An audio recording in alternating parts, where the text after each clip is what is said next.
your coffee break with me. Come and take your coffee break with me.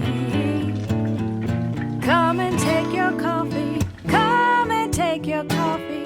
Come and take your coffee break with me.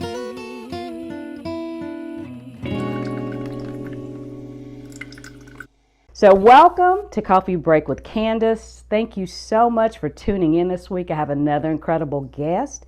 And as always, I will let her introduce herself and tell us more. Thank you, Candace, for the opportunity. Hello, everyone. My name is Esther Jacob. I'm based in the United Kingdom, and I'm the founder of a book publishing company called Authentic Worth, which stands for bringing worth back into you through storytelling and book writing. I've also got a YouTube channel, and the content consists of book writing, inspirational talks, and legacy. Thank you very much. Oh, wonderful. Thank you so much and welcome. And tell us about your journey to Authentic Worth. So it actually started in 2014 when I started to write my journal. And I remember saying to myself that with all the things that I went through throughout the process of writing, I knew that the only way I could vent out my thoughts was through pen and paper. So then I transitioned it into a book in 2016 called It's Time to Heal. And around that time, I was made redundant from my part-time retail job in Dorothy Perkins. And it took me roughly 3 years to actually find a full-time job, which I did later on get in late 2016, October, in property. So within those 3 years of 2013, graduating all up to 2016 and finding a job, that's where I felt that I needed to write more. So my first book, It's Time to Heal, is based on my personal experiences that I went through at university and the things that I endured and encountered along the way in terms of not feeling good enough, how to overcome depression, resitting exams as well. That was really difficult for me at the time, having to do my driving license and also balance it with a full-time job. All these things I found it really difficult at the time. So I knew that the only way I could release my emotions was to write.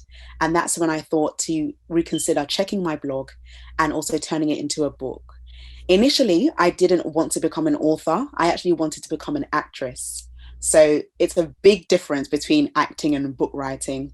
But I knew that writing for me was something that I was very passionate about. And that's when it turned into Authentic Worth 2 years later. So in 2018, I knew that when I wrote my second book, Completion, I knew that it just wasn't enough for me to write 2 books. And within that year of 2018, one of my dear sisters actually passed away. That's one of the reasons as to why I've actually opened up Authentic Worth, to give people the opportunity to share their pain and turn it into purpose.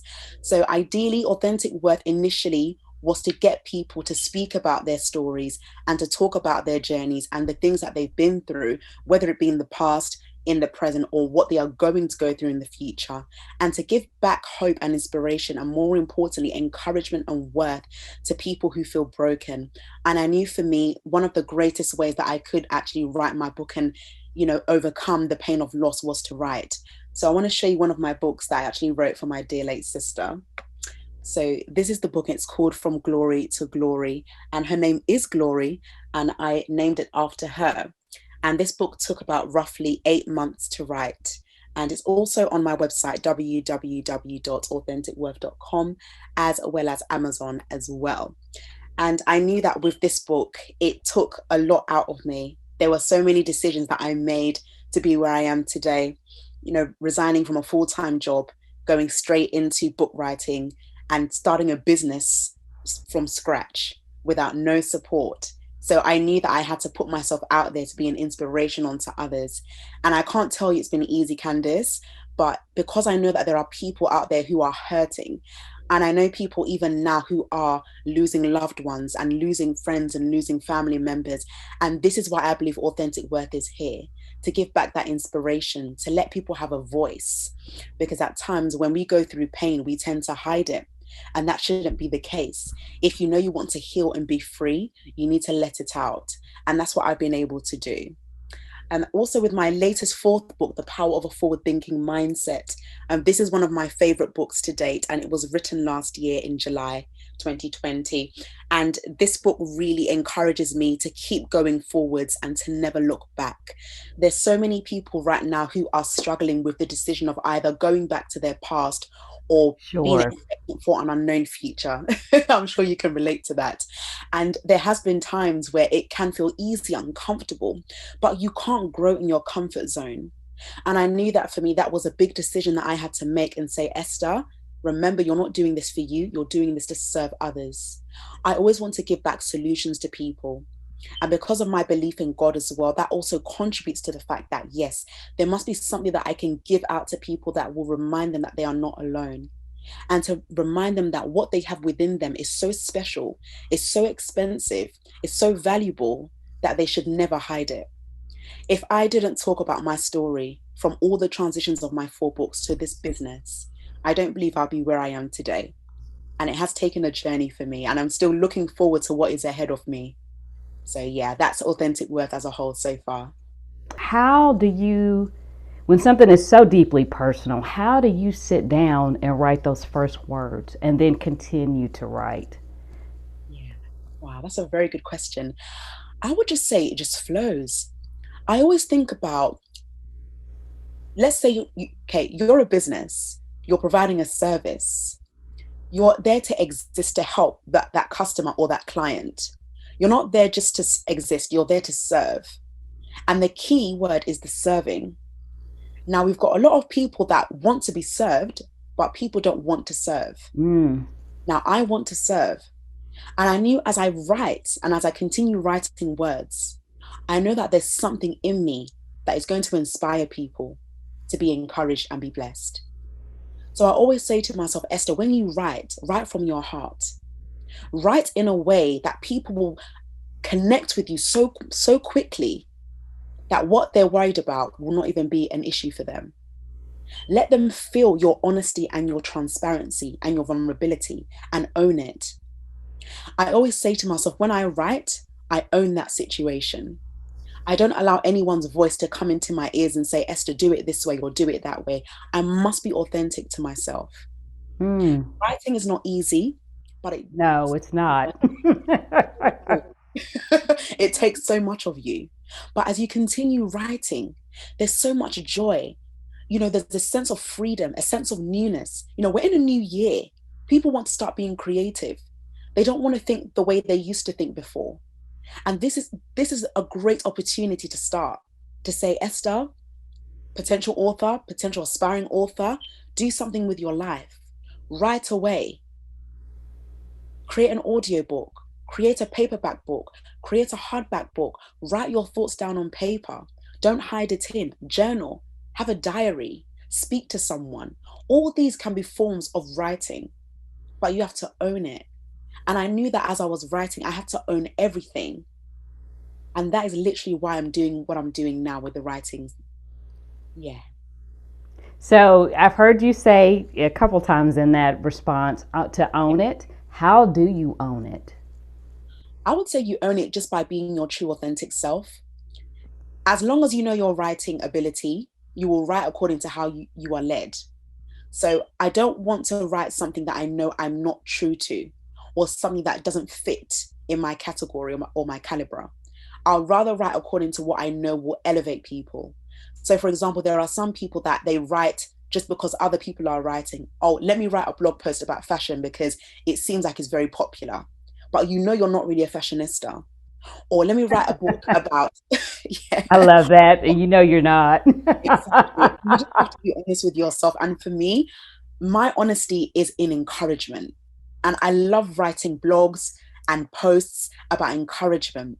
I love writing blog posts and words about about elevation, about motivation, encouragement, things that will really get people out of their comfort zone. I do write, however, in times where people can actually feel a bit uncomfortable for their benefit. So it's Sure. not just things that are very easy, but things that will say, look, have you done this? You said you were going to be accountable to writing your book. You said that you were going to write 500 words today. Have you done it? So getting them a bit uncomfortable to make them responsible. That's how I write. Wow. Has there ever been a project or, whether it was a book or something else where it didn't feel authentic, and then you had to, maybe step back and say, okay, let me re-look at this? Have you ever had a challenge like that? I haven't, to be honest. All of the clients Wow, that I've okay. worked with so far, yeah, all of the clients I've worked with so far, their stories are very powerful, from property to personal struggles to mental health to children's books and veganism. They've all been really inspiring for me, and they've been very different. So some are fiction books and some are non-fiction books. And I think that's the beauty of it, because it's authentic. I'm not expecting it to be just one way, although there are books that I won't publish in terms of horror or sky Oh, okay. fiction, but it will be Sure. books about, motivation, elevation, non-fiction, personal journeys, memoirs, biographies, things that will really help the community. Because the way I write, I think about the end goal, I think about the future in hand. So when my time is up on earth, I will say, yes, there's something that I've left behind that people will be inspired by, and they'll say, yes, Esther wrote that. Someone like the late author Toni Morrison, she left a really Mm. big legacy to Yes. so many people in the publishing industry, and she's even doing it now. I'm still researching upon her and being very inspired by her. That is legacy, and that is what people are going to remember for life. So that's the legacy I want to leave for Authentic Worth. That's amazing. So this is interesting too. So I love that you have all these different, genres that you publish, but you said there's some that you won't. Yeah. How do these writers find you, and how do you decide whether or not to publish them if they fall within the genre you like to publish? Yeah, that's a good question. So most of my clients are actually referrals or word of mouth. At times, it's also through posting flyers and my monthly workshops that I do as well. So, through those workshops and through my annual book launches, people do find me, mainly on my social platforms on LinkedIn and Instagram. And in order for me to proceed to find out whether the book is okay to proceed for Authentic Worth Publishing, we would Sure. have a one-to-one consultation just to find out more about the author themselves and about the book, the purpose, the vision, the tone, what desire they want in writing their book, why they've decided to write a book. And from there, we can decide on moving on to the next stage, which is the accountability, coaching, and then publishing the book for them. So it is a process. They could ideally do an online course as well. So the online course is also catered for new aspiring authors that don't have any experience in the publishing industry and want to learn about writing a book from start to finish. So we do ideally emphasize on that if they haven't actually written a manuscript yet. But for those who have written a manuscript, we do allow them the opportunity to have a one-to-one consultation with Authentic Worth. Wow. So have you ever worked with someone who you loved, the ideal for the book, and they've gone through the process, but in terms of the writing itself, it it wasn't there. Like, how do you help those people come to a finished product? Yeah. So in terms of one person, she went through a really difficult time last year, and she had to stop the book. So I decided to encourage her by giving her opportunities to build up her confidence. And that was Hmm. through confident coaching. And that's a new service that we've implemented this year. So I've been given the opportunity to help her to manage her mental state, her emotional state, and also her writing abilities as well. So I've had to ask her to add a few things to the poetry book to make it really effective. Because with poetry, it's so simple yet so powerful. And Yes. because it's such a small book, it needs to be very effective. So I've mentioned to her that she would need to either add more things into the work, or she would either need to take her time, and when she's ready, that she can get back to me. But because I don't want to leave it too late, I give her opportunities and examples of what she can include. So whether that be information about herself, things that she's been through in the past that has shaped her to be who she is today, and the opportunity to just use her voice to be authentic. And those are the kind of ways that I've helped her so far in getting her book published. But she will be looking to publish it by the end of this year. Oh, that's fantastic. I love what you're doing. I love that as you go along, like you have already, many things in place for people to be successful. but then you also are adding things to ensure success as well. So, the confident coaching, like that's just, I mean, that's incredible, because there are a lot of people that have a lot of incredible talent, but they do need a little bit more. And I always encourage my authors and my clients, take your time in writing. I always say to them that a good book or an excellent book is not written in haste. My first book was written 2 years. It took me 2 years to write my first book. And I knew that within those 2 years, what was I healing from? Low self-esteem, depression, anxiety. And it's within those years of brokenness that has shaped me to be who I am. And it's now been a positive reflection onto other authors as well, because they're looking at me and they're saying, wow, how did Esther go from 1 book to 4? I want to start my first book. And when I see people writing first books, I get so happy for them, because it takes a lot of strength to come out of your comfort zone, to share about what you've been through, because not everybody understands the joys of being transparent. Some people are still hidden. They're afraid. They say, no, if I tell my story, I'll be judged. It's okay. Whether you're judged or not, you are still you. And I always remind my authors, remember who you are. Do not ever forget who you are. Know where you've come from, know who you are now, and know where you're going. Never forget who you are. It's their story that owns them, not anyone else. And when they can own their story well, that is when other people will be inspired and own their own. That's so true. Wow, it's just incredibly powerful. And I mean, it's just so evident when I look at you that you are comfortable in your own skin. That in and of itself is a gift that in a lifetime, if you get that, that's amazing. So if you could tell us a little bit more about that. Yeah, no, definitely.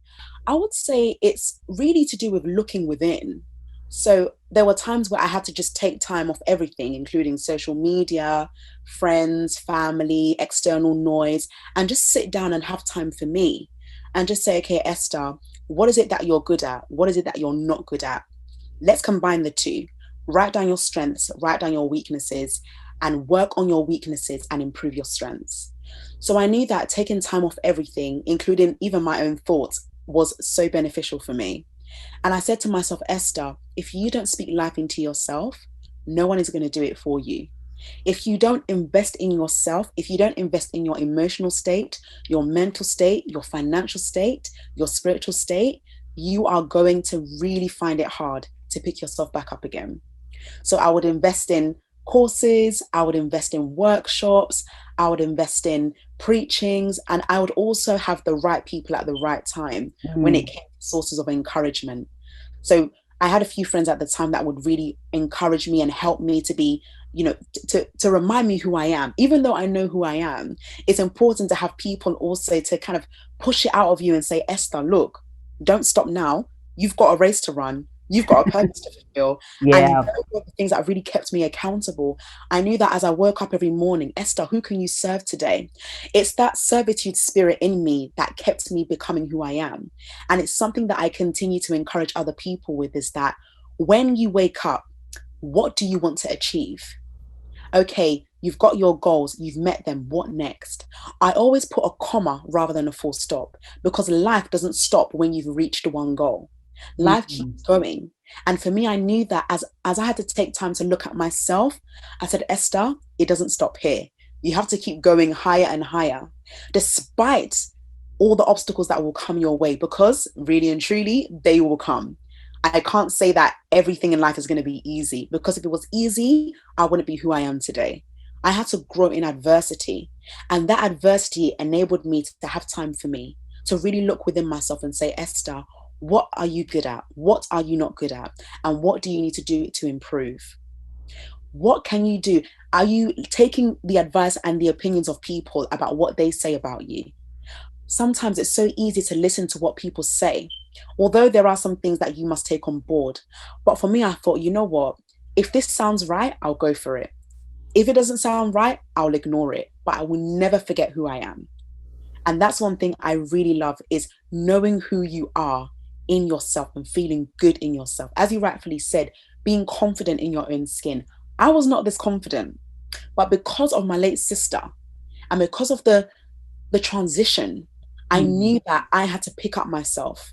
I knew that this is not the end.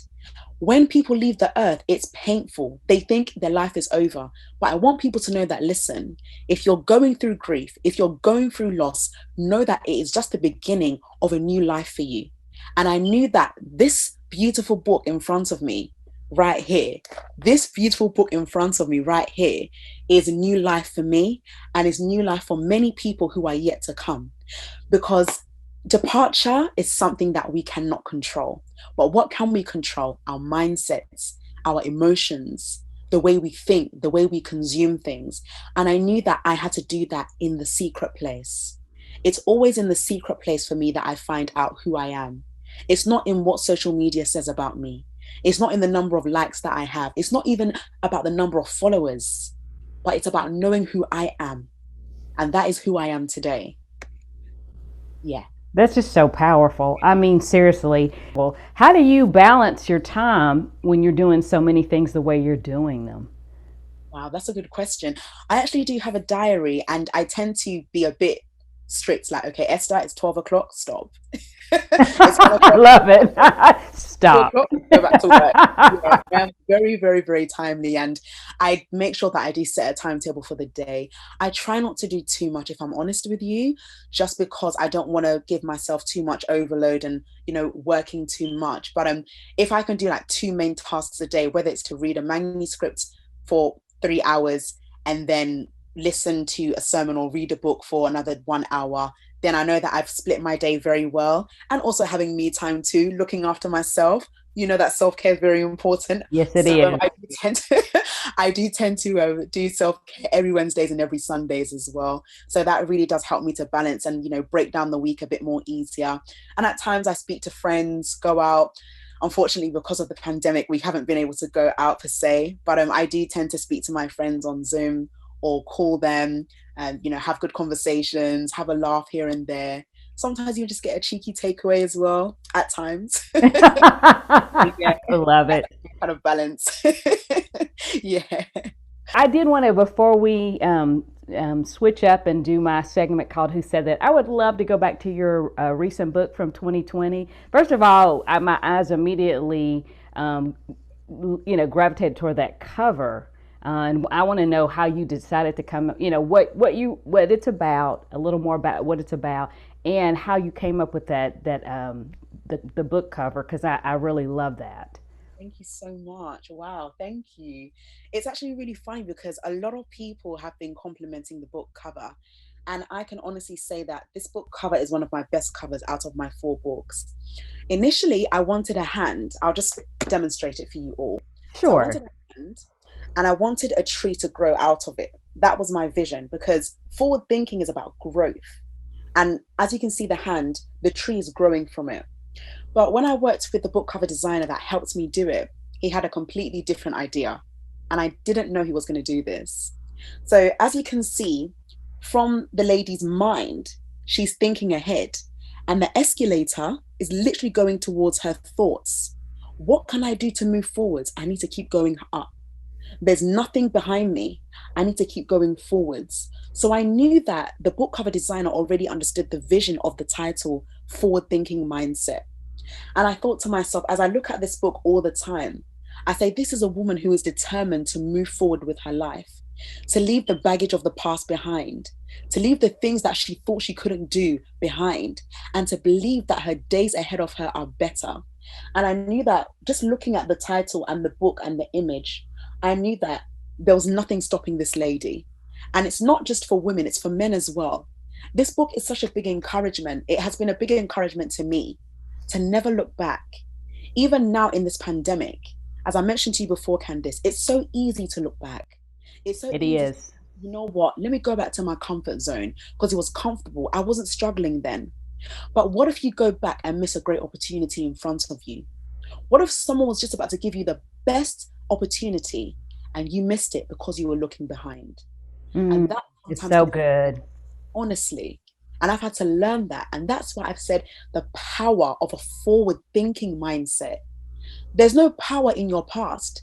Your past is there to teach you, but the power is in moving forwards with your life, taking the lessons that you've learned from your past and letting it ignite you into a beautiful future.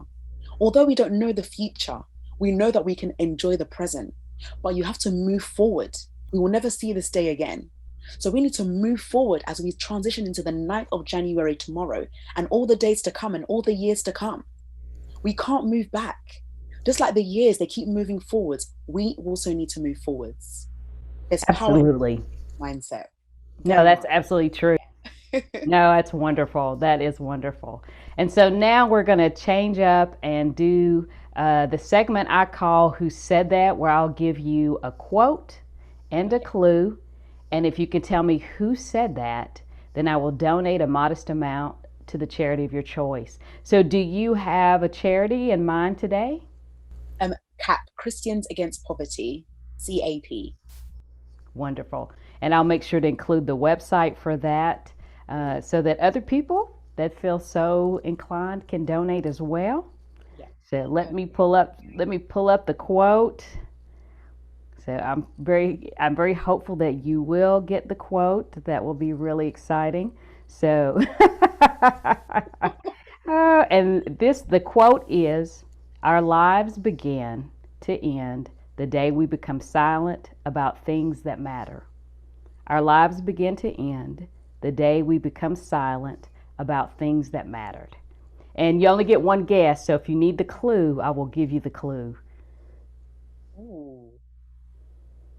Is it a man or a woman? Okay, so it is a man, and he was an American Baptist minister and activist who became the most visible spokesperson and leader in the civil rights movement from 1955 until his assassination in 1968. Is it Martin Luther King? It sure is. Yay! Awesome. Congratulations. So Thank I was you. like, please get, yes. I'm trying. Sometimes I give quotes just like, and people don't get, but I totally understand. Like, so I'm like, but please. Yeah. So congratulations. So I will donate to your charity. Oh, Yes. thank you so much. You, Thank you. you are absolutely welcome. And then do you have any final words? Yes. I just want to encourage everyone that's listening today to not give up on your dreams. No matter how difficult it is now, believe in yourself and know that you have what it takes to be what you have been destined to be. There's nothing about you that is a problem. Just learn how to work on yourself and love you. Focus on your own lane. Develop yourself as an individual. Be kind to yourself. Be kind to others. Don't allow offense to rob your peace. Sleep well at night. Have a consistent routine every day. And above all, remember that Jesus loves you. Oh, it's awesome. I love that. That is beautiful. Well, thank you so much, Esther Jacob of Authentic Worth, for being on Coffee Break with Candace. Come back anytime.